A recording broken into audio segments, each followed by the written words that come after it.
In the summer of 1942, the rural, undulating landscape of East Tennessee, a region known for its sleepy farms, rolling hills, and deep Appalachian roots, was violently interrupted.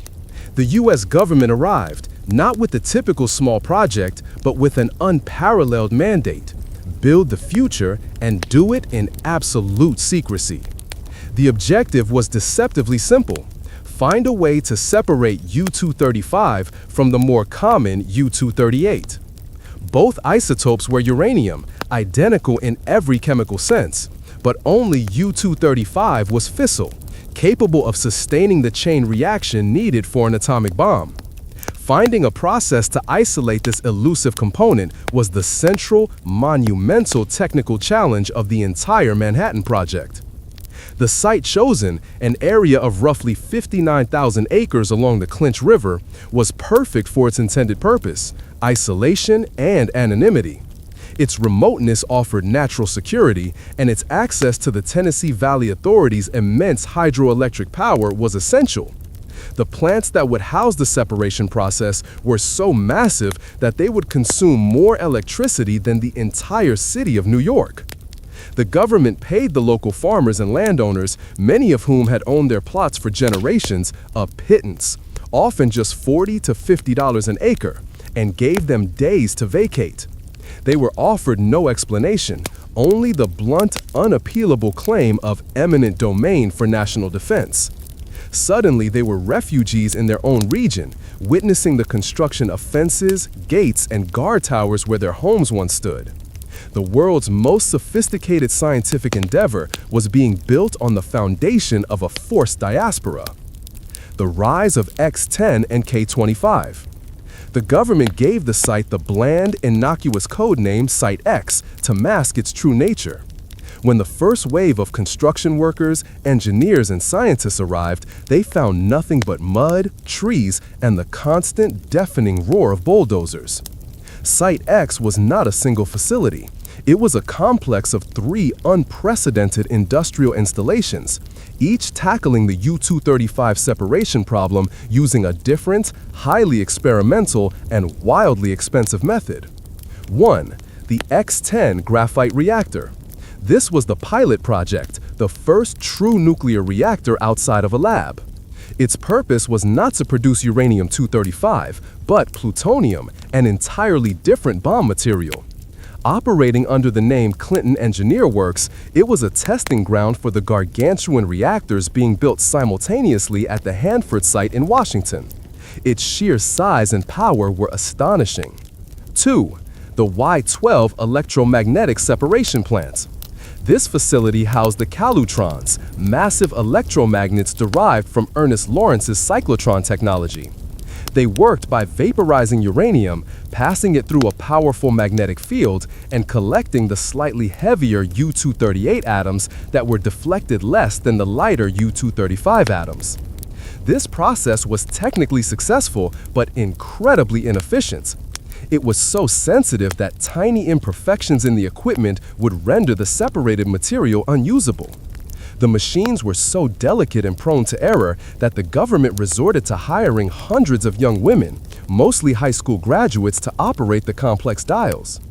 They were told they were operating switchboards for an unknown project. Their meticulous hands and attention to detail, far superior to the highly educated but less patient male scientists, made the process finally work. 3. The K-25 gaseous diffusion plant. This was physically the most astounding structure in the world. It was designed to separate the uranium isotopes by turning uranium into a gas, uranium hexafluoride, and forcing it through thousands of miles of microscopic barriers. Since U-235 atoms were fractionally lighter, they would pass through the barrier slightly faster than the U-238 atoms. The final K-25 building was shaped like a giant winding U and covered 44 acres under one roof. When completed, it was the largest building in the world, a monument to industrial ambition so vast it could hardly be comprehended. The City of Secrets. While the 3 plants were the industrial core, the real social experiment was the city built to house the workforce. This was a town where secrecy was not just policy, it was the very air people breathed. Everything was temporary yet fully functional. Homes were prefabricated, hastily erected clapboard structures known as cemesto, a cement asbestos composite, or simple wooden hutments. The roads were often paved with only gravel. But for a workforce that grew from 0 to over 75,000 people in less than 2 years, it was a functioning community. The population was a dizzying mosaic of American life. 1. The scientists, the elite. People like Eugene Wigner, Glenn Seaborg, and dozens of others, many of whom were European refugees, lived in the comfortable A houses near the administrative center. They knew the full scope of the project, but their lips were sealed by fear of treason. 2. The construction workers, the builders. Tens of thousands of laborers, many from the rural South, flocked to the high-paying jobs. They knew they were building big things, but had no idea what they were building. Rumors abounded. It was a factory for D-Day landing boats, a massive synthetic rubber plant, or even a superfuel processing facility. 3. The operators, the unsuspecting. The thousands of young women operating the Y-12 calutrons, the chemists working on the gaseous diffusion barriers, and the technicians monitoring the X-10 reactor. Their ignorance was their security. The most common phrase in Oak Ridge was the government-mandated mantra, "What you see here, what you do here, what you hear, when you leave here, let it stay here." The extraordinary irony of security. The security around Oak Ridge was legendary, yet riddled with extraordinary holes and strange ironies. The information vacuum. People knew everything and nothing. A construction worker might be bolting together the pipes for a uranium enrichment cascade, but believe he was working on an aircraft engine. The scientists, working on complex equations, could tell you precisely the critical mass of uranium needed for a bomb, but were forbidden from knowing the recipe for the special lubricant used in the next-door pump. This compartmentalization was the genius of security. The yellow cake cover-up. The uranium ore arrived in Oak Ridge in barrels, often covered by tarps. The workers called it yellow cake because of its color. When trucks broke down, which happened frequently, the radioactive material might sit on the side of a public road. A worker might be seen loading drums of highly enriched uranium, but he genuinely believed they were harmless metal compounds destined for an ordinary factory. The libraries and the press. The Oak Ridge Public Library was built in 1943, and the camp had its own official newspaper, the Oak Ridge Journal. These were intended to create the illusion of a normal town. Yet, every single publication, every library book request, and every piece of mail was heavily scrutinized by government censors. News was curated to eliminate any possible hints of the true work being done. Part 2. The Social Crucible. Beyond the massive scientific and industrial achievements, Oak Ridge was a remarkable social laboratory. The war demanded a level of integration and cooperation that transcended the ingrained biases of the 1940s. The race divide. Despite the war effort, the South's rigid racial segregation was strictly enforced. The city was designed with two parallel societies. The white population lived in the main Oak Ridge town site, attending the official schools and using the main facilities. The black population, consisting of approximately 10,000 workers, was strictly relegated to a segregated area known as the Colored Area, or Happy Valley, located near the X-10 plant. They lived in barracks rather than houses, ate in separate mess halls, and were mostly confined to the hardest, most dangerous, and least visible construction and labor jobs. They were transported to work on separate, inferior buses. However, the necessity of the work sometimes broke through these barriers. While Jim Crow was the law of the land, the pressure to complete the project meant that a black foreman might oversee a mixed-race crew, or a black chemist might work near a white scientist in the vast, impersonal factories. A small, temporary tear in the fabric of Southern segregation driven by the urgency of atomic necessity. The women's contribution. Women were the unsung heroes of Oak Ridge. In addition to the thousands of young women operating the calatrons at Y-12, women filled vital roles across the entire site. The secretaries who were scientists. Many female physicists and mathematicians were brought in, often given generic titles like assistant or secretary to avoid drawing attention. They performed complex calculations and assisted with reactor design. The process engineers. The day-to-day operation of the colossal K-25 gaseous diffusion plant depended heavily on female engineers and technicians. They were the ones who kept the miles of pipes, compressors, and pumps running smoothly, often working long, grueling shifts in hot, noisy conditions. They knew how to operate the machines, but not what the final product was. The contribution of women was so indispensable that when the war ended, the government had inadvertently trained a massive, highly skilled technical female workforce, many of whom were instrumental in the post-war nuclear industry, though their foundational role in the bomb's creation was largely forgotten by history. Part 3. The Moment of Truth. The incredible speed of construction and operation in Oak Ridge was a gamble against time and safety. The entire operation was conducted at a breakneck, perilous pace. The perils of the unknown. The scientists and workers were, in effect, running an experiment with the materials that were still fundamentally mysterious. The dangers were numerous. The fire risk. The sheer scale of the temporary buildings, especially the wooden hutments, made the risk of fire catastrophic. Thousands of people packed into a dense, hastily built town were constantly under this threat. The chemical dangers. The process of turning uranium into gas for the K-25 plant involved highly toxic, corrosive chemicals, including fluorine. Accidents were frequent, and though the full extent of the long-term health effects would not be known for decades, workers suffered chemical burns, respiratory issues, and mysterious illnesses. The radiation risk, the silent killer. Perhaps the most insidious threat came from the very product. Early on, the understanding of radiation was primitive. The X-10 reactor operators and workers handling the enriched uranium and plutonium intermediates were exposed to levels of radiation that would be considered unacceptably dangerous today. They were often given rudimentary film badges to measure exposure, but the scientists were racing against the clock and the Nazis, making risks an operational necessity. The cost of failure.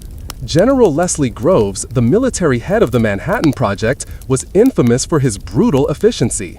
He operated on the assumption that if the project failed, the war could be lost and his career would be over. The stakes were impossibly high. One of the most terrifying yet little-known incidents involved the K-25 plant. Because of the immense cost and complexity, the initial design of the gaseous diffusion plant was flawed. The barrier material, which was supposed to have microscopic holes to allow the gas to pass through, was ineffective. Months of operation yielded little to no enriched product. This was a devastating, near-fatal blow to the entire project. Groves, under immense pressure, ordered a massive 11th-hour overhaul. Scientists and engineers worked around the clock to create a new, successful barrier material.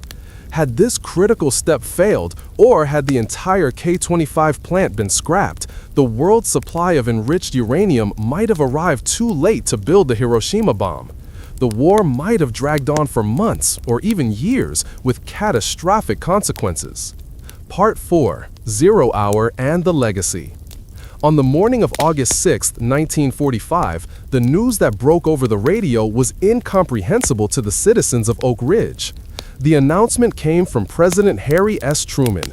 The United States had dropped an atomic bomb on the Japanese city of Hiroshima. In Oak Ridge, the city was enveloped in a moment of simultaneous, deafening revelation and profound silence. The scientists. They understood immediately. They knew that the uranium that fueled the Little Boy bomb had been separated and enriched in the giant, anonymous factories they had spent 2 years designing and running. They felt a dizzying mix of elation at the war's end and absolute terror at what they had unleashed. The construction workers and operators. For the thousands of laborers and women who had run the machines, the truth hit like a physical shockwave. They finally knew what the switchboards were, what the metal compounds were for, and why the government had gone to such insane lengths to build the largest factories in the world. The secret was out, and they were the unwitting co-creators of the most destructive force in human history. Oak Ridge, the city built on a secret, had succeeded. The massive industrial effort, the incredible cost, estimated at the equivalent of tens of billions of dollars today, the total secrecy, and the human cost all had contributed to a single payload. The post-war evasion and the untold story. After the war, the secrecy around Oak Ridge did not lift, it merely changed form. The official narrative focused on Los Alamos and the scientists who designed the bomb, and to a lesser extent Hanford, where the plutonium was created. Oak Ridge, the massive industrial engine that provided the fuel, remained a historical footnote. The government actively minimized the extent of the operation. The decommissioning. Within a few years, many of the temporary buildings were torn down. The original fence lines were moved, and the city began a slow, deliberate transition to a normal town. The silence. The residents, having lived under the wartime culture of secrecy, continued to be reticent. Many felt a fierce loyalty to the project, and later, a quiet unease about their role in history. For decades, it was difficult to extract detailed historical accounts from those who were merely the operators and laborers. The legacy of Oak Ridge is not just the bomb, it is the birthplace of the nuclear age. Nuclear medicine quickly transitioned from producing bomb-grade plutonium to producing radioisotopes for medical and scientific research.